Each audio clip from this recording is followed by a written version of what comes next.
Assalamualaikum warahmatullahi wabarakatuh. Anak-anak yang tercinta, hari ini kita akan belajar tentang bab baru. Bab baru tersebut yaitu iklan sebagai sarana komunikasi. Pada pertemuan sebelumnya, Ibu sudah membagikan PowerPoint yang Ibu unggah dalam Google Classroom. Pada pertemuan kali ini, kita akan lebih membahas materi yang sudah Ibu unggah dalam Google Classroom tersebut. Jadi, pada bab ini kita akan belajar tentang teks iklan. Mungkin anak-anak sudah familiar ya dengan iklan.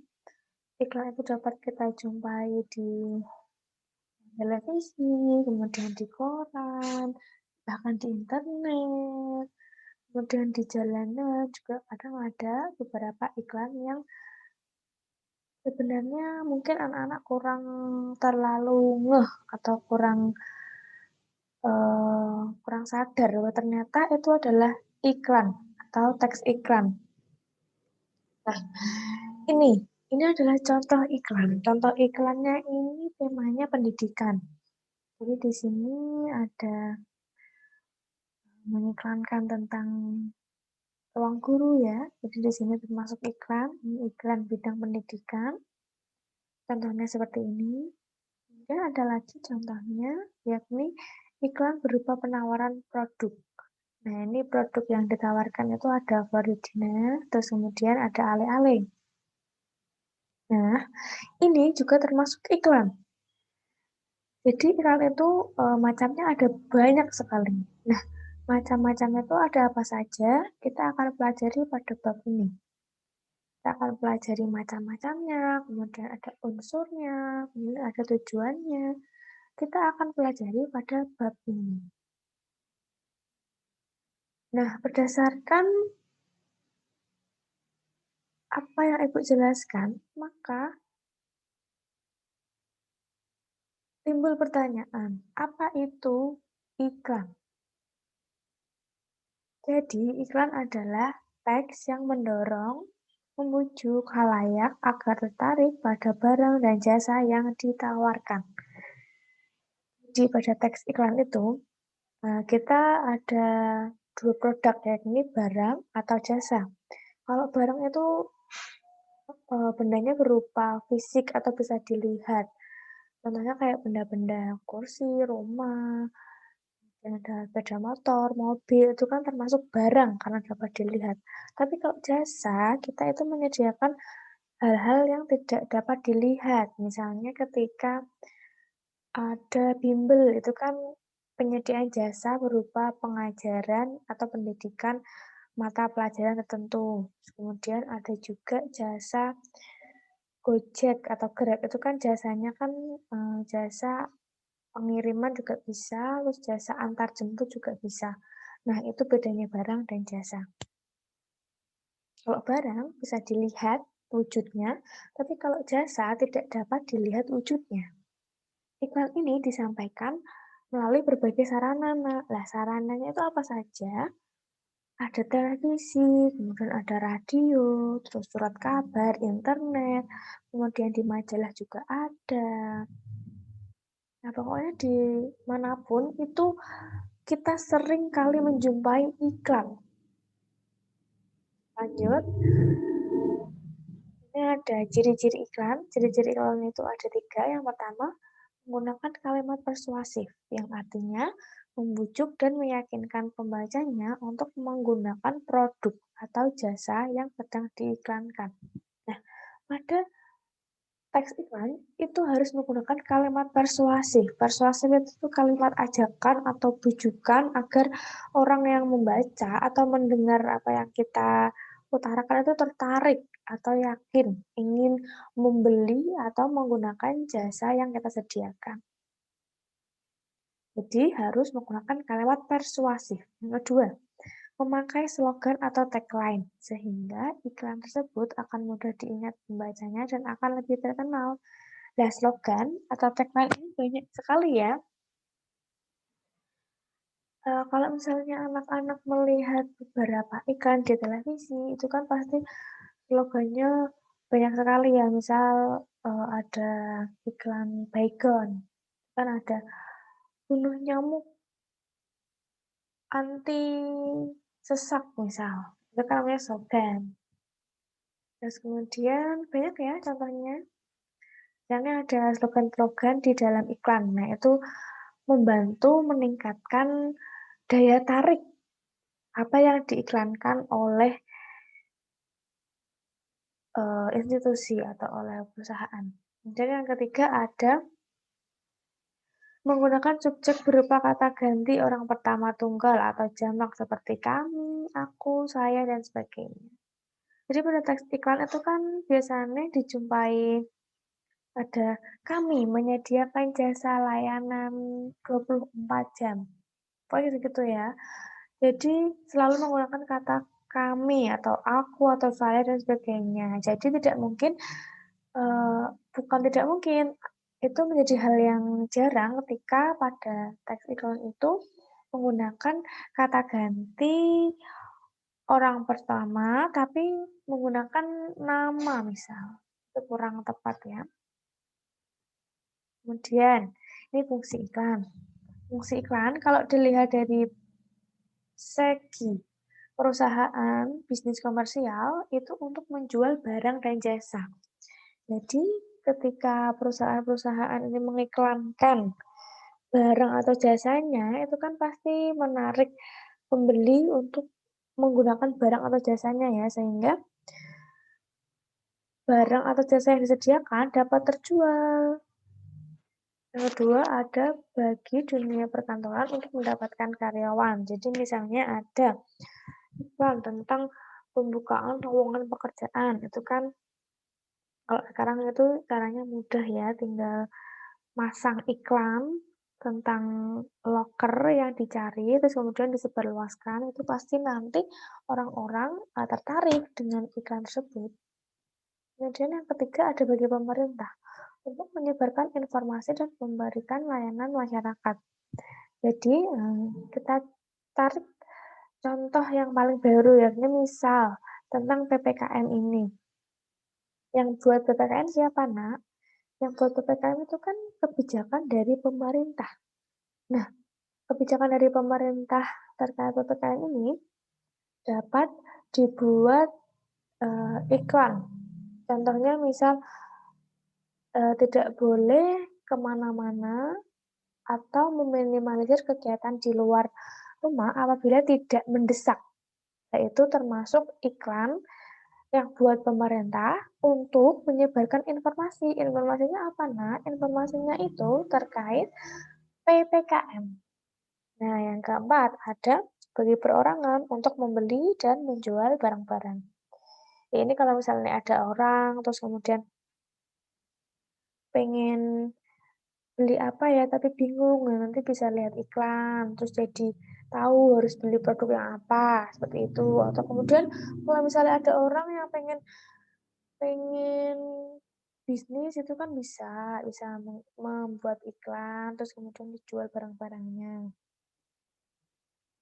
Nah, iklan tersebut itu memiliki keragaman bentuk dan juga teknik penyajian. Maka dari itu, iklan dibagi menjadi dua, yaitu slogan dan poster. Nah, bedanya slogan dan poster ini apa? Kita bahas lagi tentang slogan dan poster. Yang pertama, slogan. Slogan adalah perkataan atau kalimat pendek yang dipakai sebagai dasar tuntunan atau pegangan hidup, prinsip utama dari suatu usaha, organisasi, dan sebagainya. Jadi kalau slogan itu tuh eh, lebih ke perkataan atau kalimat pendek yang dipakai sebagai pegangan, pegangan dari sesuatu. Slogan itu bisa disebut kayak moto atau semboyan. Slogan mengutamakan kepadatan makna dan kehematan kata-kata. Jadi pada slogan ini, Nak, slogan ini itu berupa perkataan yang sifatnya itu dijadikan dasar tuntunan atau pegangan pada suatu, organisasi, suatu masyarakat, atau suatu institusi. Nah, slogan ini sering juga disebut dengan semboyan. Semboyan yang sering kita tahu kan Bhinneka Tunggal Ika ya. Bhinneka Tunggal Ika ini termasuk slogan. Bhinneka Tunggal Ika ini maksudnya apa? Maksudnya yakni berbeda-beda tetapi tetap satu tujuan. Itu termasuk slogan bangsa Indonesia. Nah, kalau slogan ini, nah ini tuh sangat mengedepankan kata-kata, kepadatan maknanya. Jadi pada slogan itu tuh kata-katanya tidak banyak, tapi padat maknanya. Jadi slogan itu bukan teks yang panjang-panjang, tapi itu slogan itu teks yang singkat banget, bahkan cuman kadang satu kalimat, tapi maknanya itu sangat padat. Di sini ada contohnya ya, Bhinneka Tunggal Ika, terus bersatu kita teguh, bercerai kita runtuh, terus ada banyak slogan-slogan lainnya. Nah, sekarang kita pelajari poster. Poster itu apa? Poster adalah plakat atau kata-kata dan gambar yang dipajang di tempat-tempat umum. Poster menggunakan kata-kata singkat, jelas, menarik, dan lengkap. Poster mengandalkan perpaduan gambar dan kata-kata. Poster mengandung pesan kepada halayak namun tertuju pada tempat pemasangan di tempat tersebut. Jadi, kalau tadi kita berbicara tentang slogan, itu tuh hanya kata-kata. Tolong dicermati, kata-kata. Kalau dalam slogan itu kata-kata. Tapi kalau dalam poster, kita perhatikan kata-kata dan gambarnya. Ini contohnya, ada hoax berujung bara api Polsek Ciracas. Nah ini termasuk poster. Jadi di poster itu sangat mengedepankan kata-kata dan gambar. Nah, perbedaan lainnya, kalau poster itu hanya bersifat terkhusus atau tertentu di suatu tempat. Kalau misalnya ini ada poster hoax berujung bara api Polsek Ciracas, berarti ini posternya hanya untuk ditempel di Polsek Ciracas. Kalau misalnya poster ini ditempel, misal di sekolah, itu kan kurang cocok. Atau poster ini ditempel di lingkungan mall, itu kan juga kurang cocok. Jadi kalau poster, itu harus disesuaikan dengan tempat di mana poster itu ditempelkan atau ditampilkan. Berbeda dengan slogan, kalau slogan itu kan bersifatnya universal. Mau ditempel di mana aja atau diletakkan di mana aja itu bisa, tapi kalau poster itu nggak bisa. Kalau poster itu harus di tempat-tempat tertentu disesuaikan dengan isi posternya. Seperti itu. Banyak ya contoh poster, kayak misalnya ada poster eh, cara belajar dengan baik di sekolah misalnya. Itu kan berarti cocoknya ditempel di lingkungan sekolah. Kalau misalnya ada poster seperti itu, kemudian ditempel di polsek, itu kan kurang kurang kurang sinkron ya, kurang tepat.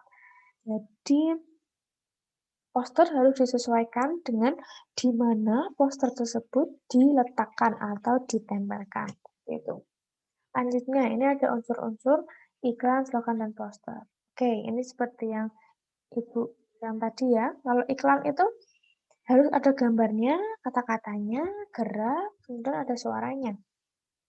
Kalau slogan, itu hanya kata-kata.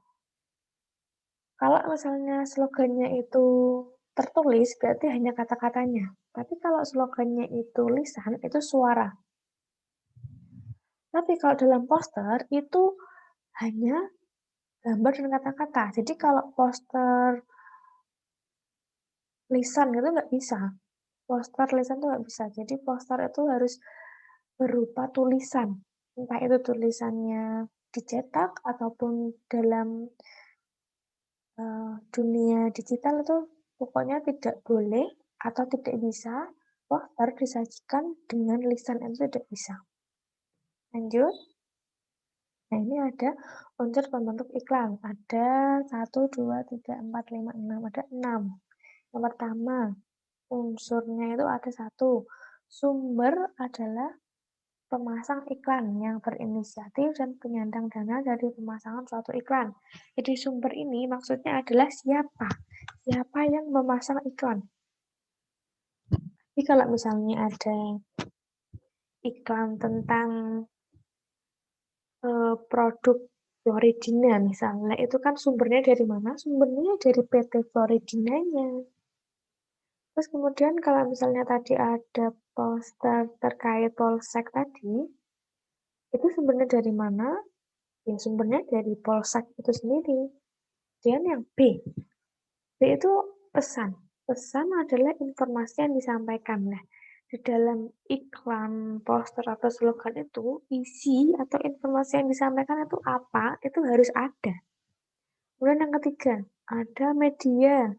Adalah sarana yang digunakan, seperti media cetak, media elektronik, dan media lainnya. Jadi media untuk mengiklankan itu kan banyak.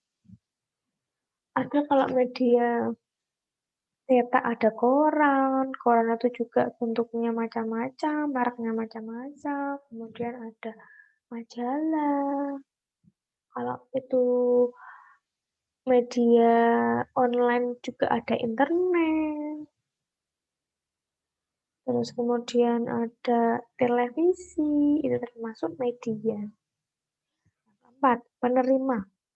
Penerima ini itu individu atau kelompok yang menjadi sasaran atau objek iklan. Jadi misalnya tadi iklannya tentang penawaran Floridina, berarti penerimanya itu masyarakat Indonesia karena jangkauan pasar PT Floridina ini kan pasti di Indonesia dulu. Maka penerimanya itu dari warga negara Indonesia dulu. Lalu yang kelima ada efek. Efek itu perubahan yang terjadi pada diri penerima. Kalau misalnya iklannya itu penawaran Floridina, itu kan berarti efek dari penawaran itu tuh apa? Jadi misalnya nanti masyarakat akan terbiasa minum Floridina setiap hari, misal. Terus kalau misalnya iklan itu tuh terkait mempelajari, membaca yang baik dan benar, berarti itu efeknya agar kebiasaan anak-anak itu dapat lebih baik dengan membaca yang baik dan benar. Pokoknya efek itu tuh perubahan yang terjadi pada diri penerima setelah membaca atau mendengarkan iklan. Nah, yang terakhir ada umpan balik. Umpan balik ini dapat dikatakan tanggapan atau reaksi atau responnya. Jadi tadi eh, kalau penerima sudah dapat iklan dari sumber, kemudian dapat umpan balik. Kalau misalnya iklannya terkait penawaran Floridina, itu umpan baliknya bisa jadi masyarakat membeli produk Floridina. Kalau misalnya ini ada poster, misal ada poster tentang bahaya mengonsumsi narkoba, misal. Nah, itu kan umpan balik atau hal tanggapan yang direaksikan oleh penerima atau orang-orang, yakni orang-orang akan takut memakai narkoba. Jadi itu termasuk penolakan pemakaian narkoba. Seperti itu. Nah, ini ada klasifikasi periklanan. Ada 3. Yang pertama, iklan berdasarkan iklan pemberitahuan. Yang pertama, iklan pemberitahuan itu termasuk misalnya sekarang ada pemberitahuan terkait PPKM. Nah, iklannya itu mungkin imbauan dari pemerintah agar masyarakat itu meminimalisir kegiatan di luar rumah apabila tidak urgent atau tidak penting. Nah, itu dapat disajikan atau diklasifikasikan dalam bentuk iklan pemberitahuan karena itu memberitahukan informasi kepada para pendengarnya atau pembacanya. Yang kedua, ada iklan layanan masyarakat. Iklan layanan masyarakat ini contohnya misalnya ada iklan pemberian vaksinasi COVID-19. Nah, pelayanan, namanya aja layanan masyarakat, berarti kan kayak pelayanan untuk masyarakat gitu kan. Berarti kalau misalnya iklannya tentang, eee, pendistribusian vaksin untuk COVID-19 ini, itu kan berarti kan layanan ya, karena di dalam iklan tersebut itu memberikan pelayanan untuk masyarakat. Pelayanannya berupa apa? Pelayanannya berupa pendistribusian vaksin Sinovac atau vaksin untuk mencegah masalah timbulnya COVID-19.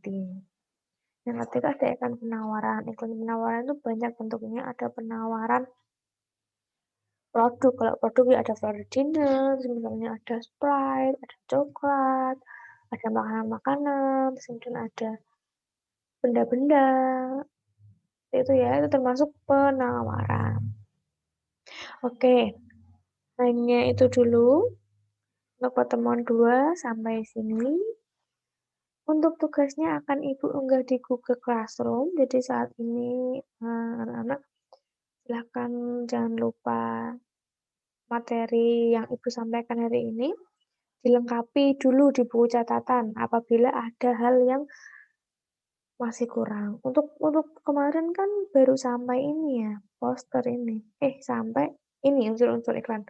Nah, coba sekarang anak-anak silakan tambahkan dulu 2 slide ini, unsur pembentuk iklan dan klasifikasi periklanan. Kemudian setelah dicatat, cek Google Classroom karena ada tugas, jangan lupa dikerjakan dan diisi presensinya. Oke, sampai sini dulu. Terima kasih atas perhatian anak-anak. Wassalamualaikum warahmatullahi wabarakatuh.